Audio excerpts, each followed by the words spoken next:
খেতে যাবি সব? সব তো খালি গায়ে বার হয়ে পড়েছিস। স্নান করতে যাবি?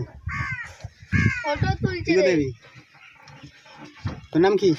এর নাম ডঙ্কার। হ্যাঁ, এর নাম ডঙ্কার কিং কং। দাঁড়া দাঁড়া দাঁড়া, ওকে বলতে দে। ওর নাম কি? King Kong. এই রে, কি কং? কিং কং কিং কং না গো, সূর্য।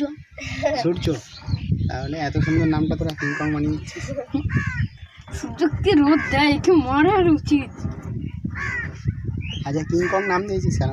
গায়ে খুব জোর। এই গাড়িটাই ঠাকুর এনেছিল আমার। না, গায়ে অনেক জোরে। তাই বলে কি নিয়ে ঘুরে বেড়াচ্ছিস? এর মতো দেখ দেখ, কত বড় দাস। বাদশা নাকি বলে এটাকে? হ্যাঁ, বাদশা নাকি বলে? এই নিচু বলে যাবি আর হাড়োটা ছেড়ে দিলে একটাই আছে নাকি পুরো বান্ডিল আছে? এটা কি? হাড়োটা ছেড়ে দিবে। ওই যে, এইটা